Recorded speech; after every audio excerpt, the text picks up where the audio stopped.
हैं। लेकिन सबसे पहले राजीव, मैं आपके पास आ रही हूं। हमारे देश में संसदीय प्रणाली है राजीव, और संसद को सर्वोच्च माना गया है। यहां से कानून बनते हैं, जनता के हित के मुद्दे उठाए जाते हैं, बहस होती है, उनके भले की बात होती है। लेकिन जितने पीछे सत्र गए हैं, इंक्लूडिंग ये वाला, जो कि आपने उसी दिन कह दिया था कि हंगामे को देखते हुए वक्त से पहले ही ये इस पर विराम लग जाएगा, और वही हो रहा है। देश की जनता को क्या मिल रहा है?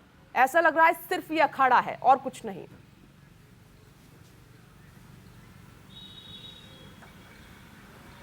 देखिए विपनेश, बिजनेस एडवाइजरी कमेटी ने यह तय कर लिया है कि संसद का जो सत्रावसान है शीतकालीन, वो आज हो जाएगा, और सूत्रों के मुताबिक ये जानकारी मिली भी है। मैंने आपको पहले भी कहा था कि ये सत्र पूरे समय तक नहीं चल पाएगा।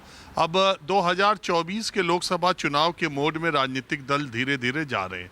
अब 2024 के लोकसभा चुनाव से पहले मोटे तौर पर 3 संसद के सत्र और होंगे, और अगर आप मानसून सत्र को भी देखें तो उसमें भी अगर 52% काम हुआ था लोकसभा में और 55% काम हुआ था राज्यसभा में। मानसून सत्र भी 4 दिन पहले ही इसी हंगामे की वजह से, राज्यसभा में विपक्षी सांसदों के निलंबन की वजह से तमाम हंगामा हुआ था। उस वक्त आपको याद हो 6 महीना पहले, तो इसलिए 5 महीना पहले, तो वो सत्र भी 4 दिन पहले ही सत्रावसान हो गया, और ये सदन भी हो गया। दरअसल कांग्रेस अध्यक्ष मल्लिकार्जुन खड़गे के बयान और चीन पर सरकार पर बहस और हंगामा, ये 2-3 वजहों से इस बार संसद में बहुत रुकावट पैदा हुई। निश्चित तौर पर संसद की कार्यवाही या संसद का सत्र जनता के मुद्दों को उठाने के लिए होता है, और बड़ा भारी भरकम खर्च इस पर होता है, और जनता अपेक्षा करती है, सरकार की भी अपेक्षा होती है कि बहुत सारे बिल, बहुत सारी चीज़ों पर चर्चा हो, और विपक्ष एक सकारात्मक विपक्ष की भूमिका निभाते हुए करे। लेकिन कई बार देखने में आता है कि सरकारी पक्ष ही इतना हंगामा करने लगता है, जैसे मल्लिकार्जुन खड़गे के बयान को लेके, जैसे एक और कांग्रेस नेता के संसद के बाहर दिए गए बयान को लेकर इतना हंगामा हुआ कि संसद का सत्र नहीं चल पाया। तो कुल मिलाकर के संसद को एक ऐसे प्लेटफॉर्म की तरह राजनीतिक दल इस्तेमाल करने लगे हैं, जिसको बाद में उस मुद्दों को सड़क पर या सियासत के लिए इस्तेमाल किया जा सके।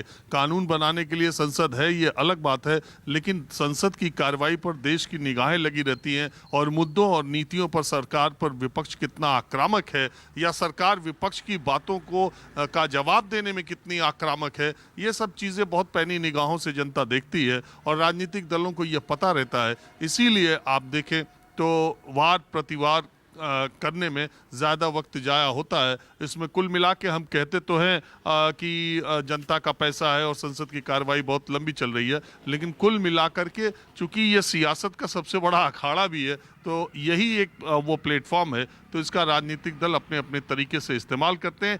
कई बार ये बहुत दुर्भाग्यपूर्ण होता है कि जरूरी काम भी संसद में बाधित होता है।